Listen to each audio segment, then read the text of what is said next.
Hello, this is Buildershed here, and today we are taking a look at elementaryOS 6.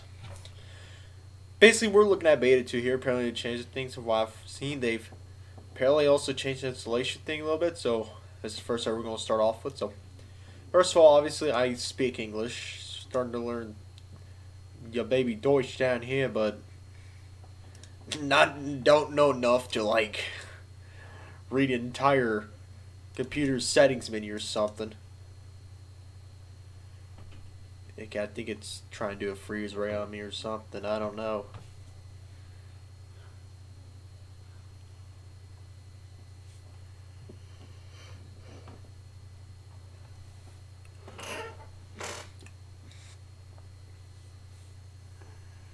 Oh boy.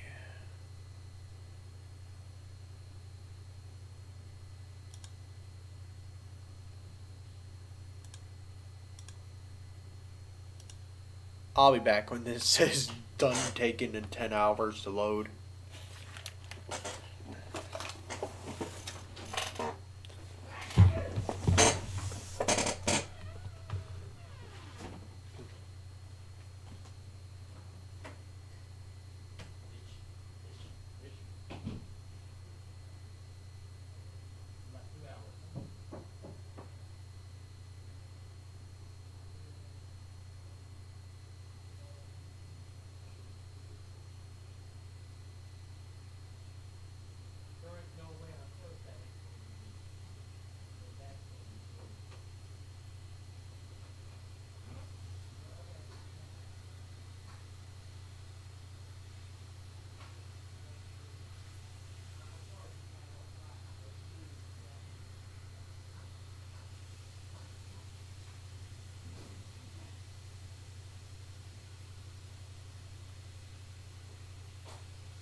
Or just got done.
So I'm back and it's fixed now. So let's click English at normal from America. So let's click that. Keyboard layout, yep. I always like my international keyboard with dead keys, so I can just type in this all the time. And this baby. This entire dang collection, baby.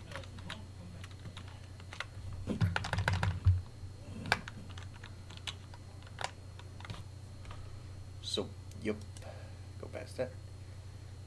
Erase disk and install everything. Go through. Select the drive, yes. Don't encrypt, don't care. So now, let's wait. I'll be back when this is done, fellas.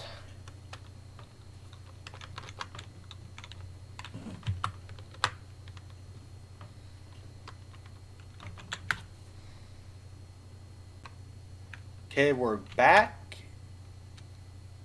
Well, back in that sense, I guess. Well, we're back anyway. So, welcome to elementaryOS. So, let's see my window. Yeah, my window manager stuff works here. So here's this. Here's the early access build of the elementaryOS 6. So here's basically things that have mainly changed as far as I know of. Well, things I know have changed. And that is basically they replace many of the main apps with Flatpaks. So yeah. So let's look at some major known issues. Curated apps are not available in the App Center. The visual style is unfinished, and some features are missing or incomplete. Let's go to their blog, pop that open, and ready to go. Let's get started. So let's look at what they've changed. So just to give a little quick overview of elementaryOS. elementaryOS is known for having a Mac sort of lookout. So I'd probably compare it to GNOME with the dock.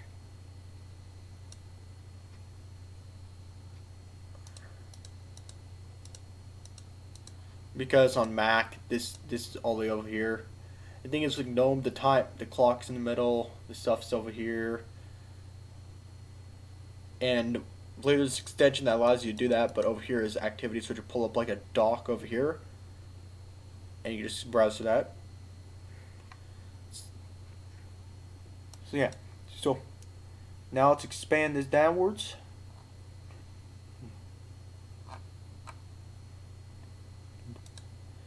Let's go to the beta 2. So what's new since beta 1? So what we've been up to for the past several weeks. Biggest changes in beta 2 are related to the OS installer. So they changed some of the OS installer. Flatpak and online accounts. So the installer is, we've been putting a lot of polish and cleanup to the UI, installer UI. We've ensured the various views no longer resize the window. We reworked the why. We reworked the layout and a few of the views to be more consistent with one another, and we added a pleasant animation to the installation progress view instead of just a static icon. We've also improved disk detection and error handling when failing to install in certain setups. So yeah. So this is what it looks like. Since installer is such a critical part of the operating system, we highly encourage you to reinstall for beta 2 if you have been developing on and testing elementaryOS 6. It's important to ensure it works well across a wide variety of hardware so people can enjoy the latest elementaryOS on their devices. So here's the Flatpak part 1. So they're saying that we've continued our efforts to ship first-party apps packaged as Flatpaks in beta 2. So more of these, like I mentioned earlier, are now Flatpaks. elementaryOS now comes with calculator, camera, document viewer, screenshot, tasks, and web from App Center Flatpak repository. So I think this is a Flatpak.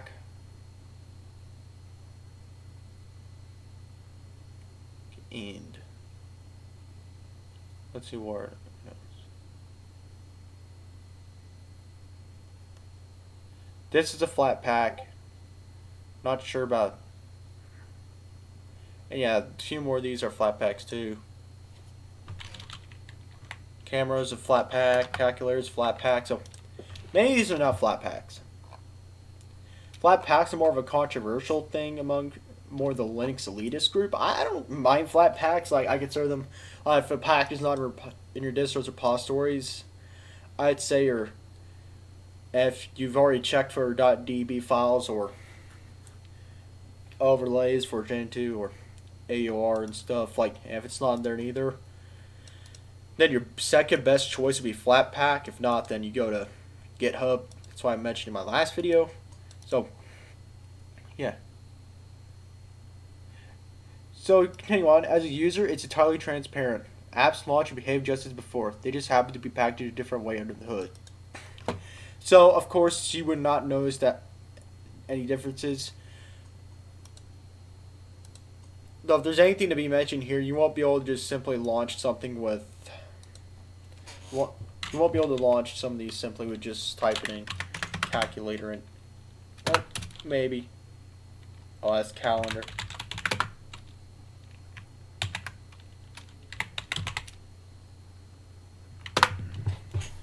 Well, it's not that kind, but you won't be launching this calendar anymore with simple command. You'll have to now use the Flatpak command. This kind of sucks, though. I'm pretty sure you could do some deep diving if you want to. They're also saying that they've also begun testing the third-party process for building Flatpaks into the App Center as tested. As teased in the App Center dashboard sprint blog post, the dashboard itself is not quite ready for testing, but we're getting ever closer, and we know the backend works for reviewing and deploying apps to the repo. So that's nice.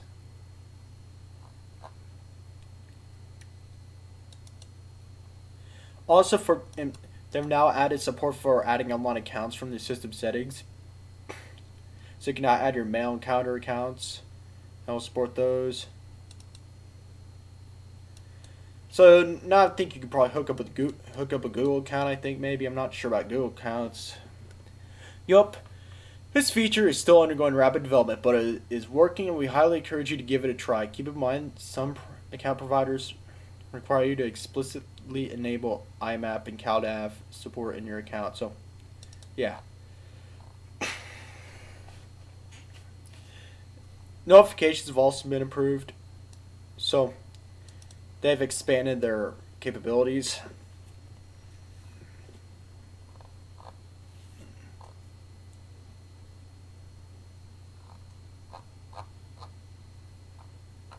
So again, disclaimers, we do not recommend using beta builds on your primary devices as irrecoverable crashes and data loss are possible. That means install it in VirtualBox like how I did. Not be able to upgrade to the stable release from beta builds. And some user-facing features are unfinished and in rapid development. Beta releases are intended for developers, obviously, but I'm a reviewer. Yeah. So pop out that. Also, since it's an Ubuntu-based system, you can just install a good old .deb file. I can do a little demonstration.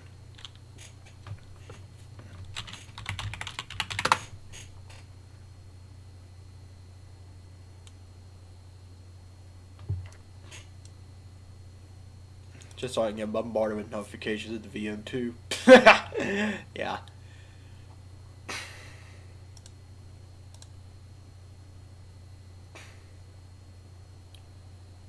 Graphic design is my passion. This thing did hurry up. Okay, it is, yeah.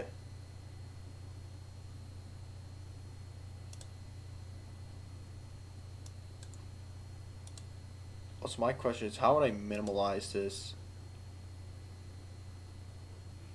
Maybe you don't. That's why I'd recommend like installing another desktop environment onto this.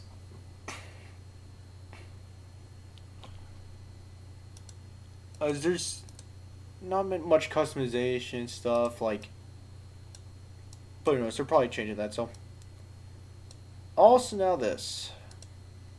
Guess we know what that means, fellas. Command line time. Sudo apt install.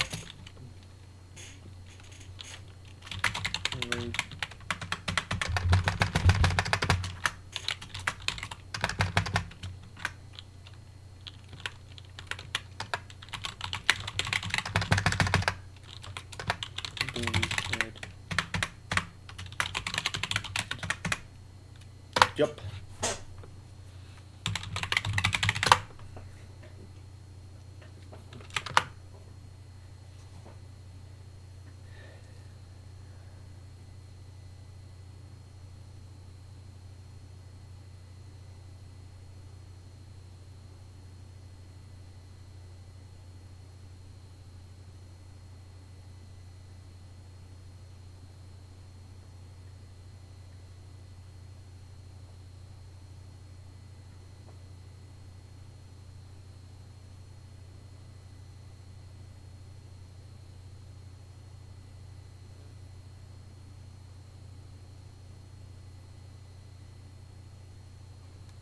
So it should be almost done.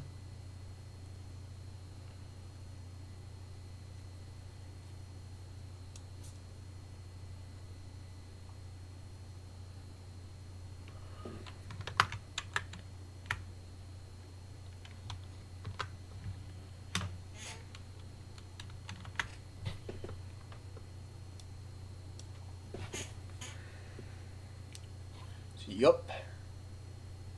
Oh wait. Yeah. So this is an Ubuntu based distro, so you get to do your Ubuntu stuff on here. So if you know Ubuntu, you probably get this going. So you can still do your normal everyday stuff. So I think the first place to check has to be settings. That's why not. So personal applications. You can set these. So these are your defaults, text editor, code. Might as well change that to Vim because I'm part of the Vim gang, fellas. File manager. A file browser. What? Those are the options for. So you can add apps to start on startup. So you can maybe add PyCom if you want to install that. Process completed. You know, let's just get some of my favorite ones installed. Vim, Nautilus. Oh, that's gonna take a couple hours. Yeah. And Thunderbird.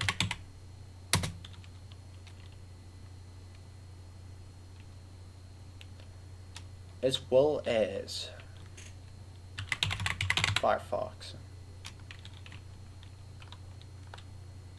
What about LibreWolf?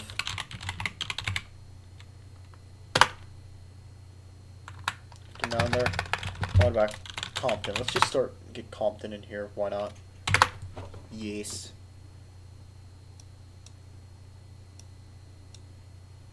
Well, that whole thing's going down there.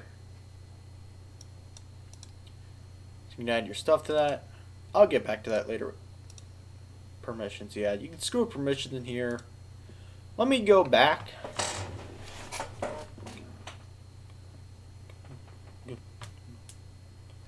So let's go to desktop, see what we can screw around here. So here we can change the wallpaper and stuff.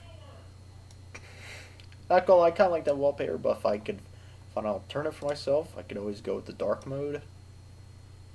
Dark mode's the best. I think that the wallpapers going in this kind of reminds me of Mac OS because how the wallpapers are designed. Appearance. Dark mode, please. Schedule. Nope. Accent. My favorite color, please. Perfect. I'm pretty sure people are going to get some.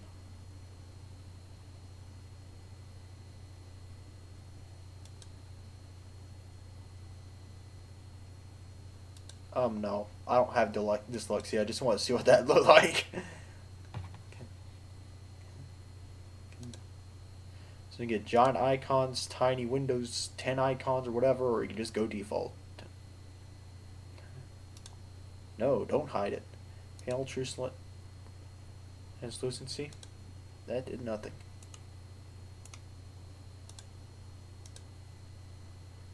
What can I do in here? Well, it's asking you why not. Gnome City. Yeah.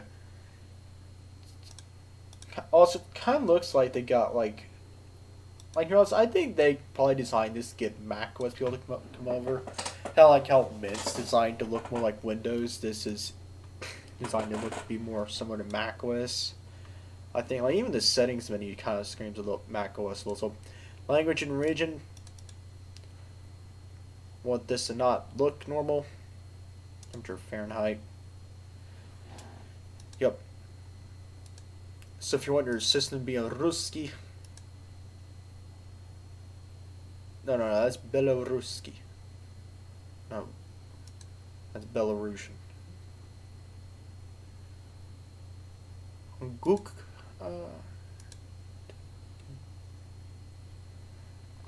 Yeah, these ain't gonna change.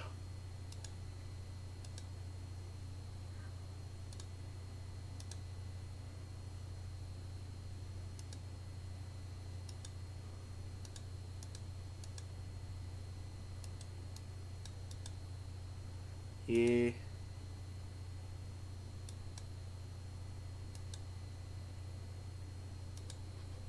Let's keep it on here so we don't screw everything up. Notifications. So we can have them be like this. Have they if they play sounds or not. Archive manager. Security and privacy. Let's see what's in here. It's gonna show my password. Firewall. Yes.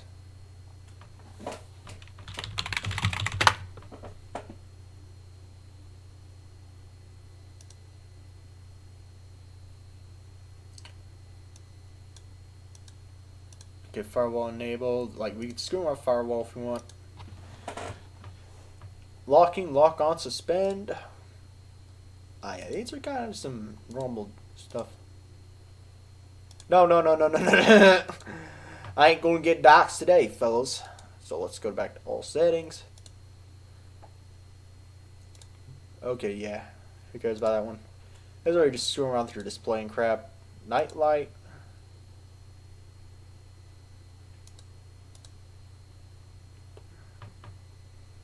Keyboard. Yeah, blah, blah, blah, blah, blah. Sounds. Oh, yeah. So you got Bluetooth network settings and stuff. You got stuff you want to change the time to. Yeah.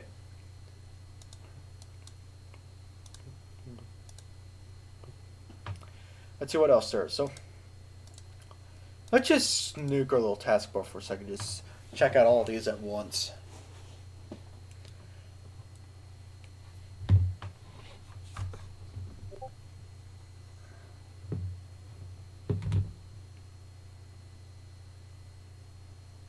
A video's playing, obviously.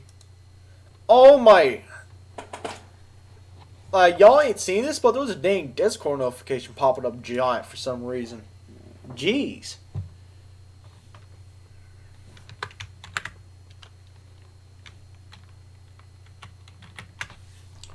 Yeah, so here's the calendar application.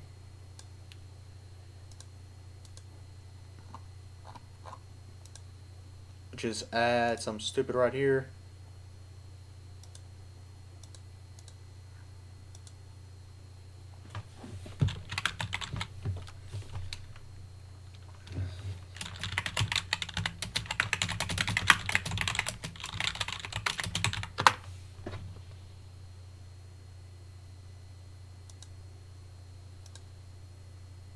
Yeah, like you can create an event or something.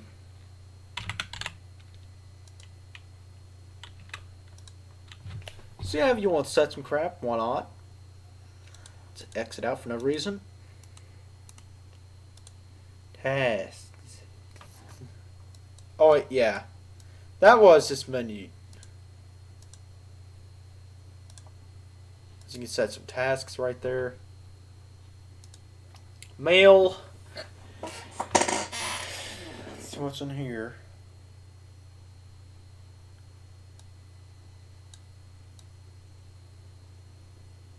So here's your music menu. You can import music right there.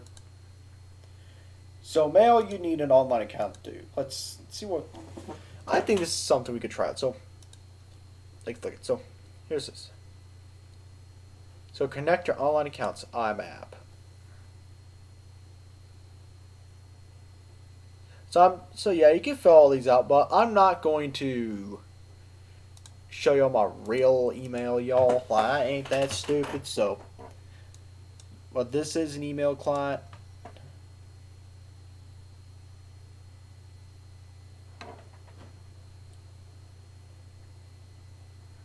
So, why not? Oh wait, no. So here you have your photos and stuff. If you want to browse through them, well, I think it's probably just a photo viewer, to be honest.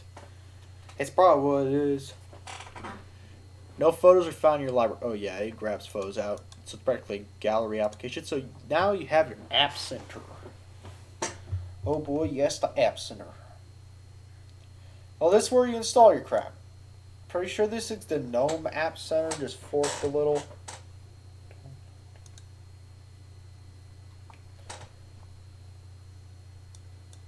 So you got those. You can screw around here, games. Install Steam. Let's check over here. Let's pop open our calculator.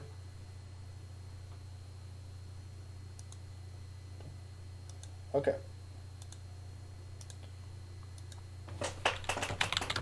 Good old Vim.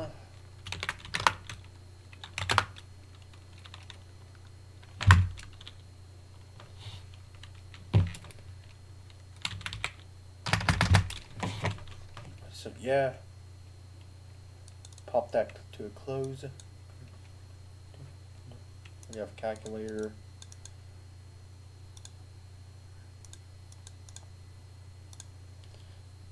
I think we all know 9 times 9 is 81.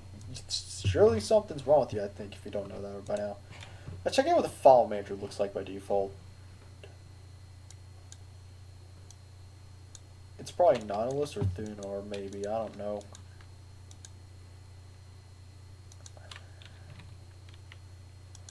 Ooh, Compton. Where are we starting here?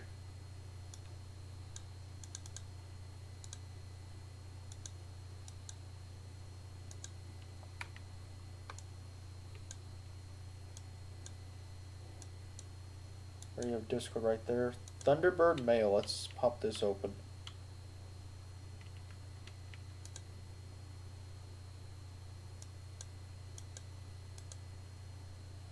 I'm gonna go back in here. Let's check out the code app.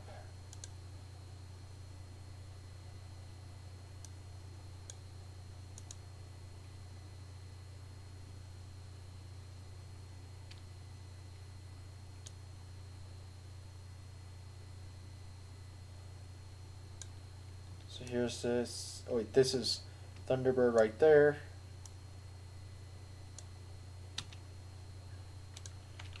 Let's just create something dumb like test. Concealed.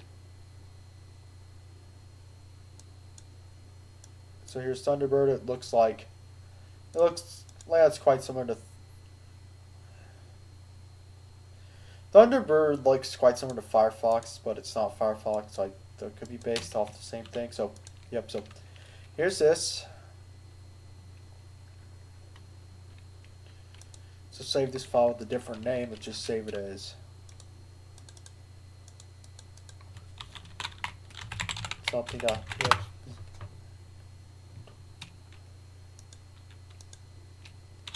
So yeah, let's pop ourselves straight into applications and change our defaults. Email clients, Thunderbird, Vim for that, please. Well, looks like Midnight Commander's not showing up as an option.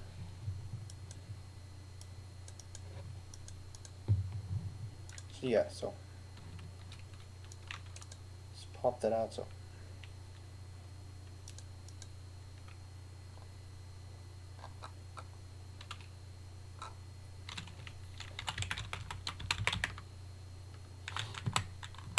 here we can execute Nautilus right here.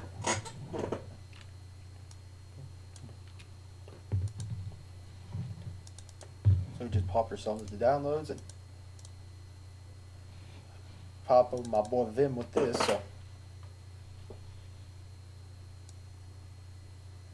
So terminal should open up in a second. With my boy Vim in it.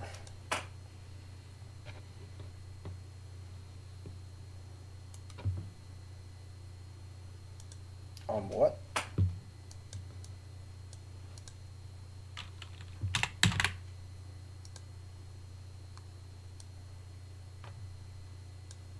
Yeah, I don't know what's going on there. I'll just show y'all. I'm going to download slash something. Yeah. And here's that. So just do quit. By the way, again, I'm going to show you all the basics of this. So pressing on your keyboard goes to insert mode. Pressing delete just deletes that key. Or backspace when you're in insert. Use arrow keys to move around. Shift and colon. Activates a little command thing right here. W is to write or save. Quit is just exit the document. And of course you put these in a combination, so right to quit, save and exit.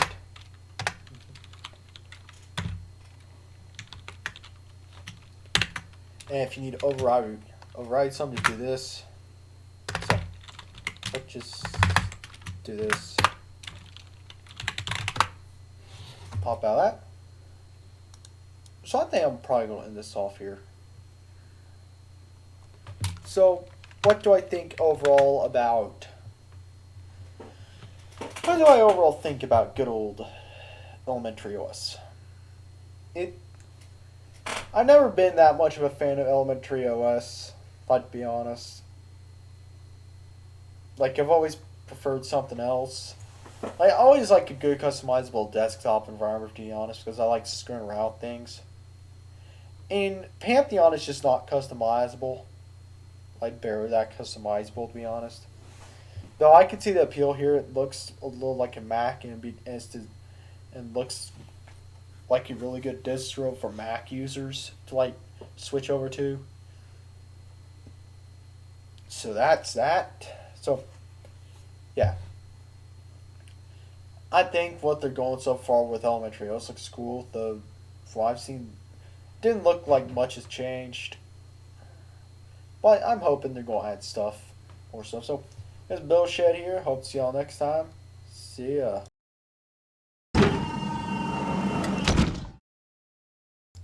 If you'll like this type of content, make sure to drop a like. If you want to see more of this content, make sure to subscribe. If you don't like this content, or specifically this video, drop a dislike. And it'd be heavily appreciated if you were to also drop a comment explaining why you disliked the video and some issues, also known as constructive feedback. I'll see y'all next time. See ya.